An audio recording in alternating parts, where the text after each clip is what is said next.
Well, hello and welcome back to the channel. It is Glastonbury Festival and all around this area of southeast Somerset, the traffic is pointing in one direction.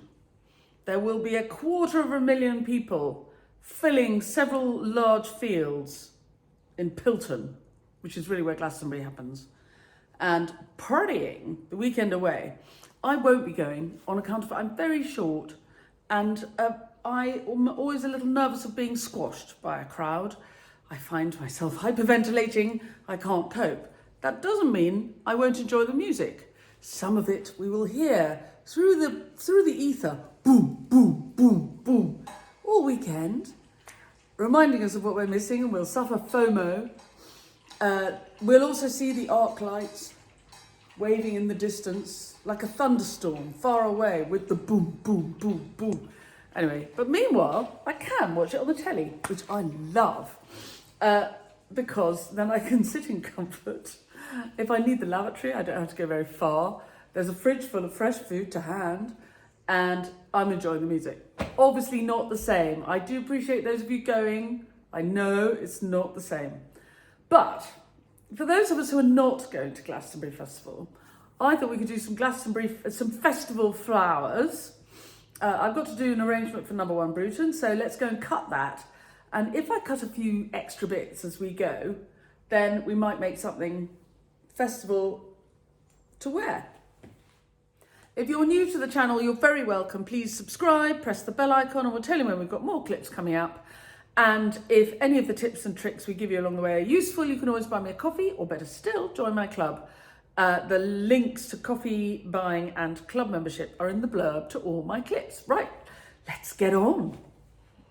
Right, let's go and see what we can find. Festival flowers for Number One Bruton, but festival flowers for us too. A little 30-stem challenge for the weekend while we watch Glastonbury from the comfort of our own sitting rooms. As we're passing, let's have a look at the biennial seedlings. They could do with the water, but popping up nicely. These were all sown on the 15th of June and are really coming on. Now, we're looking for a grassy, meadowy feel, and a festival feel. Often an umbellifer like this, you might think that's very festivally, grassy, hedgerowy, will be just the thing. Be careful with your umbellifers. This one is hogweed, and if you look at it, you can see it's got a slightly furry stem. You see the furry stem? Don't cut things with furry stems, which you're then going to have near your skin.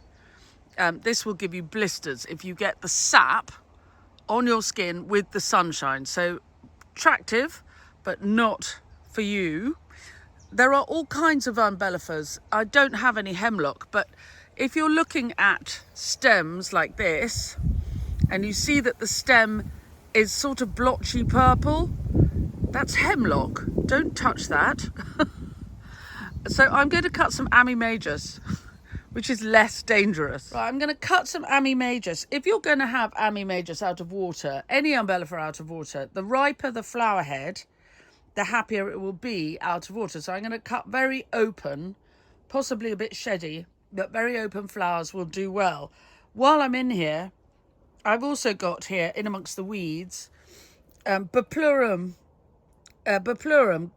going to seed. And again, this will hold very nicely if I'm going to make a flower crown. Where you've got things that are going to seed, they will hold really well out of water. So, and you can kind of feel it in the plant. It feels as though it's sort of ripe, hard, mature, not going to flop. So we'll have some of this and some of the Ammi. For scent and for Number One Bruton, we'll have some of these white sweet peas. I like a white feel, white and yellow, sort of silvery for a festival feel. It's sort of like hot summer days. But for the flower crowny moment, how about lovely going to seed honesty? Now, most of the honesty has been harvested and is hanging up to dry, but there's always a bit left because I want it to seed itself, so I keep this patch, but I can have a bit for it because it looks kind of wild and hairy. And if there are bits of flowers still left, I can shake them off and you won't see them. And you get these lovely little kind of purses where the seed heads are developing. Love them. The constant roar of helicopters overhead. Our pop stars going to and from the festival. Flying in. It's a much better way to get in. You don't have to queue with the traffic like everybody else. That's the Glastonbury feel. And there was some poppy seed heads in the tunnel, so I grabbed them too. Not for a flower crown. They're too heavy, but I think they'd be nice in the arrangement. So seed heads for the flower crown. These are great. They're very light and fun. Look at the stripes. This is Nigella. For a grassy, festival-y, daisy feel, Feverfew is really good. If you want it to last out of water, and it will, it needs to be quite ripe. So I'm going to choose some stems, knowing mine is not especially ripe. This has only been in flower for a week. The way you can tell when it's ripe is the middles of the daisy flower kind of begin to go, begin to fade, go a bit browner. Fine for a flower crown, they'll hold really nicely, but these are still very bright yellow, you can see. And so I'm going to put them in the crown, but I know they're not going to last. But it'd be fun to look at. And the idea of this is to inspire you to have a go with stuff. And it's really important that I just tell you how things are going to behave. So this, if it's beautifully conditioned, so if it's had if you cut it and put it in water overnight and then made a flower crown, it would last all day. But it wouldn't last more than that. It's not going to go on and on. Anyway, I'm going to cut some of this. Now, this Brodia, very good for a festival look. The flowers kind of dry on the plant there. Can you see? So they don't flop. They just sort of mature. So quite nice for a flower crown and for the flowers for number one. So I think we'll cut some of these. Now look, the carrot, this is wild carrot out here, is riper than the carrot in the tunnel. No good reason. And again, if I were going to cut any of this for an arrangement or a flower crown that I wanted to last out of water, I would go for a more mature. So you see how the umbel is rounded? It's really mature. Whereas when it's young, it's very almost curved in. So the more rounded the umbel, the better it'll last out of water. But I've got some ammy, so I'm not going to cut this. Equally, my achillea is not yet ripe enough, really, to cut. It would be really lovely in this mix. And I could cut it for the Number One Bruton, but it's not really ripe enough for flower crowns yet. It would be in a minute, but so I'm going to leave it for this week. Here's the wild achillea coming in the hedgerow as well. I love it. We have it going all the way along this patch here, and all kinds of wildflowers. So, you know, if you were at or going to a festival and you were walking along the side of the road and you thought, oh, I'm going to cut myself some lovely things, be careful of the umbellifers. Look, I would not suggest anybody touch any of these, especially on a sunny day. Sometimes it's hemlock, so really don't touch it. Don't make a flower crown out of wild grasses because you'll sneeze all day. But this little person, this is lady's bedstraw, this yellow person. And if it were riper, it would be great in a crown. It's not very ripe, but I might, don't tell Fabrizio, I might just cut 3 stems for Number One Bruton because it's really a lovely thing to have. The scent, it's called lady's bedstraw because it's got this lovely scent and people used to stuff their mattresses with it. Oh, look, the pyramidal orchids are popping up. Not as spectacular as the pyramid stage at Glastonbury, or are they perhaps in their own way very special? Now this cuts beautifully. This is meadowsweet or Philipendula ulmaria, And I'm going to cut some for Number One Bruton. This we grow, as you can see, it's growing wild the other side of the pond here. So I'm going to cut some. Everything here is game, I think, as cut flower, except for the wild orchids. So I'm going to have some for Number One Bruton. I'm not going to put it in the flower crown because it's not quite ripe enough. Again, if these top buds were in flower, it would be better. These, if I cut them up, would be quite sweet in the flower crown. The riper it is, the better it will hold in out of water.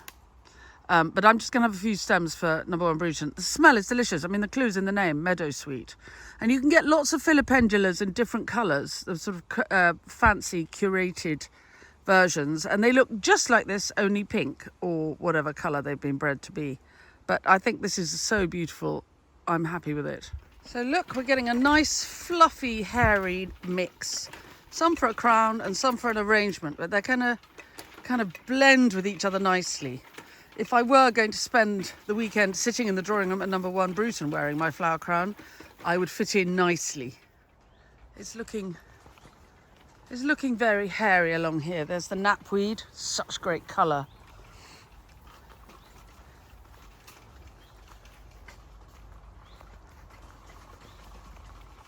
Now, here's another good little umbel. This is a good one. This is ground elder. And a bit like, you might have parsley that's gone to seed and it'll be making seed heads about this size. This is great for a flower crown. They're small size. I can tell it's ground elder. It's always really worth checking the leaf of something if you're uncertain of whether it's poisonous or good or bad or indifferent. And of course, ground elder was brought to the UK by the Romans as a food, so it's not poisonous. And that's the leaf. It's like a little hand-shaped leaf. There it is. So check things like the stalks for blotchy purple. No blotchy purple here. And this is definitely ground elder. So I'm going to cut some of this for my flower crown. It is a pernicious weed and people hate it. I understand why. But equally, waste not, want not. And while I'm up here looking at seed heads, all of the dock and the sorrel seed heads, also delicate and lovely for a flower crown, and I can cut it up into sections for the crown. It'll be really pretty. Just say yes to some striped grass. If very open, the Cephalaria gigantea like this will hold very nicely in a flower crown. And if it sheds, there's a less open one. If it sheds, it will look like this. And that's also very nice in a flower crown. So sometimes things metamorphose from one thing to another while you're wearing them. And that is also a very good thing. It's like art in action. Now, I've given the geum a really good cut back. And it's not flowering as much as it was, but it's just those details are handy. And I do love this orange, so... And I don't want it to look too weddingy, but it is the season and it seems a shame to leave them behind. So we'll have a few, and I'll show you what I do for the flower crown of these lovely Willerton Old Hall. And I'll put some in Number One Bruton. Otherwise they might feel like I've not given them the value. They're very grassy, sort of festival-y feeling for Number One Bruton, but not for the flower crown, I think. It's too big, but to have a very tall stem of this, the steeper gigantea, is good for Number One Bruton. Right, that's enough. Not much foliage, but I'm looking for something sort of wild and hairy, so I don't want it to look too luxurious, and foliage often gives a very luxurious feel. As you can see, I seem to have lost the side of my trolley. If I look down the path, there it is, it's just fallen off. So that's something to mend. On we go. Right, I'm gonna make the piece for Number One Bruton, then that's done. The flowers have had a couple of hours to have a nice drink. If you were really making a flower crown that you were going to take to a festival, what I would do is I would cut the stems quite short and put them in a little bucket, take the bucket with me, and then make the crown for the occasion. You know, if I could have it in my tent until the particular event I wanted to wear the crown to, and then I would make up the crown and wear it to the event. And they would keep fresh in a little bucket. They'd look sweet. I might show you later. But meanwhile, this is not, so this is for Number One Bruton. This is an old, oh, not that old actually. This is a stoneware pot that I bought in the market at Villefranche-de-Rouergue in the Aveyron 30 years ago, I think this summer, if not last summer. So about 30 years ago, I was on holiday with my friend Paul Williamson, and who's still my friend. I'm going down a memory lane thing of old friends. Anyway, Paul Williamson, I went on holiday with him to the Aveyron. We were very good friends, and we still are very good friends. And I bought this pot, and I was living in Paris at the time, and it came back to Paris with me, and it's very heavy. So it was a doorstop while I lived in Paris. Then I came back to England. I lived in London. I wrote novels. I did all sorts of things in London. And there it was, and it was still a doorstop. And then I started flower farming and needed good vases for arranging flowers for a hotel for a week. And it has done me proud. It's very good for Number One Bruton. It's just right for their drawing room. So everybody seems to really enjoy when I just film myself doing the arrangements. So I'm just going to film it. I'm not going to talk. I'm just going to make the piece. I'll put some nice music maybe, and on we go.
So there we have number one Bruton.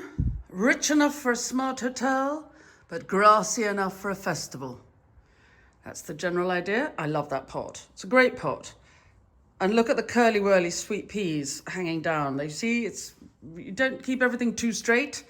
It'll play into your hands if you allow things to curl. Right, there they are in place, and on we go. Right, now I'm going to make a flower crown out of twiggery pokery. So this is a base. It's honeysuckle.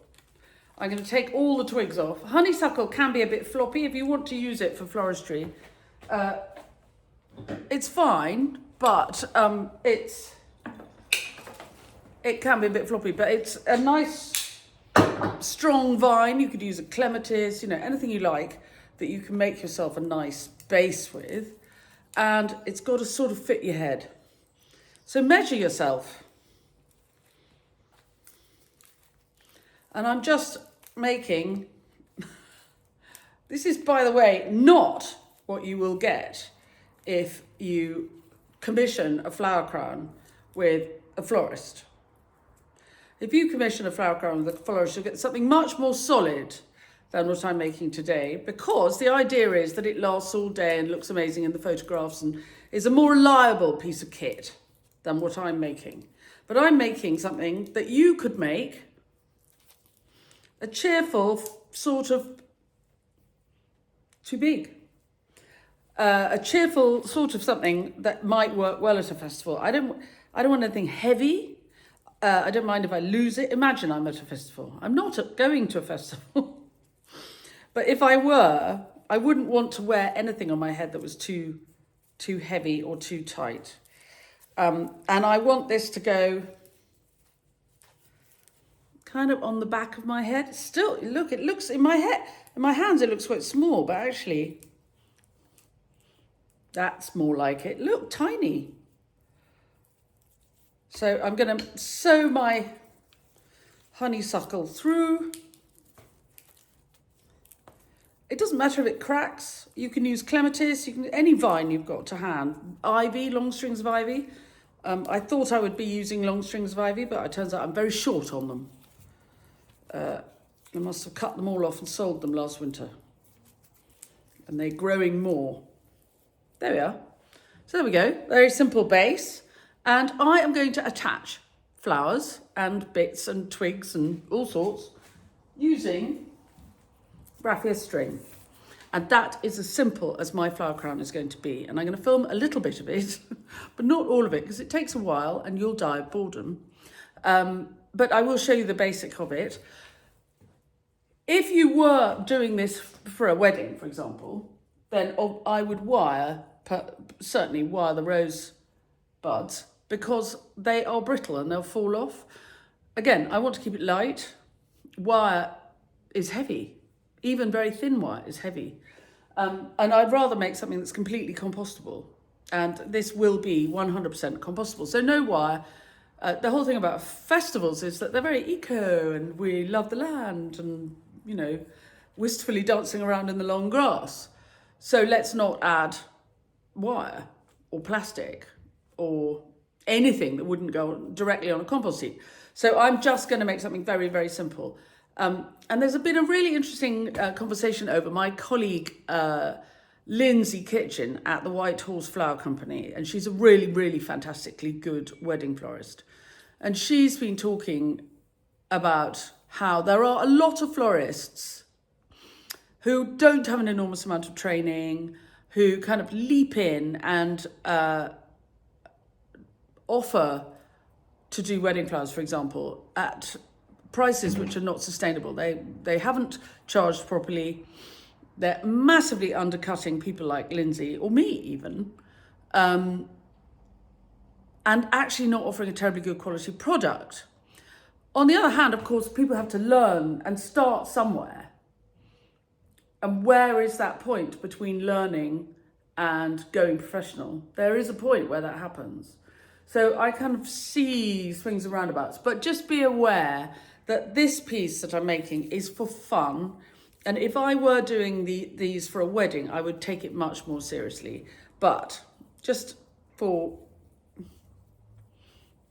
fun, for your 30 stem challenge this weekend, let's make just something out of the garden. Go and have a look in the garden. See if you can find a bendy twig that you can use as your base, a few stems, and we're gonna just tie the pieces together and make a flower crown. And I don't want it to be too heavy, no wire. Okay, let's go. So I'm gonna make little tiny bunches. And every time I make a little tiny bunch, I'm going to attach it to my circle. And that's what I'm going to do again and again until it's done. So that's 3 stems. It's hard to do it hanging in the air like this. 3 stems.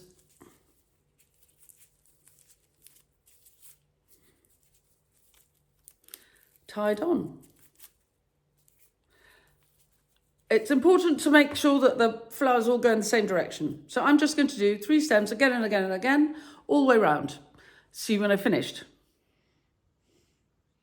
So you can see I've just tied it all on there, and I've only gone halfway around because otherwise it's too heavy.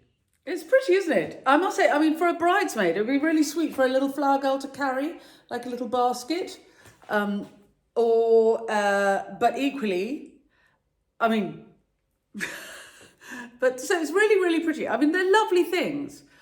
The queen, of course, of the flower crown is Sophie at UFlow, unidentified flowering object, UFlow. She's got a fantastic Instagram feed. So I could wear it like this, but I'm not. I'm going to tuck it and be quite Ukrainian, sort of Ukrainian inspired. There we are. That's me being my festival. So now I can. Oh well, that actually, you know, it's quite successful. If I had my hair done, it would fit. It stays. It's not falling off. It feels quite comfortable. It's not too heavy. If you're going to make yourself a flower crown, make a crown, but try not to make it too heavy. Because if it's heavy, it's not just it'll give you a headache, but it'll scratch and be annoying. This is not scratchy. This is really quite comfortable and feels really secure. And it's 100% biodegradable. And though I said it myself. So if you're not going to the Glastonbury Festival this weekend, head out into the garden, make yourself a flower crown, and then have a festival party in your sitting room with the music coming out from the BBC. If you are going to Glastonbury this weekend, certainly round these parts, a lot of people go in and out for the day and escape at night, go and have a bath and sleep in their own bed. So all the people who come from all the way around the world are all camping there, but local people often walk in and out and go home and go to bed. If you live in Pilton, go home, go to bed in the comfort of your own bed. So you might have time to make yourself a little flower crown. And for the locals who are going in on Sunday for the day, which it's around here as well, if you're only going to go for one day, the day that people go is Sunday, and it's really, really fun. Everyone has a really fantastic time. And I've never been. But, and I'm not in a hurry to. But I feel quite festively with the helicopters swooping overhead, bringing in the pop stars and the film stars and the models, the supermodels, and the TV stars and all of those people swooping in quickly.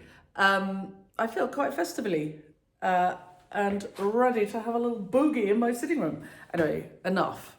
Have a lovely Glastonbury Festival weekend, everybody. Have fun making yourself a flower crown. That is one hell of a 30 stem challenge.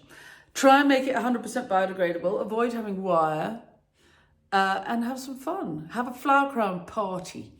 If I were, I did say that, didn't I? If I were going into the festival and staying there and I wanted to have a flower crown, I would take my ingredients in a little bucket like this. So I would have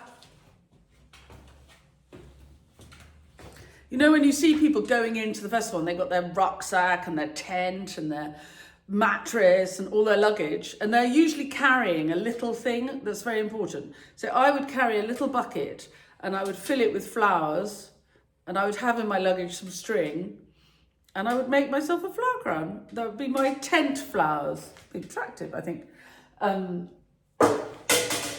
Anyway, hope you've enjoyed this. Go make a crown. Show me your crowns on your Instagram stories with a 30 stem challenge hashtag, and tag me Common Farm Flowers, and I'll share a few over the weekend. Let's be festival flowery for the weekend.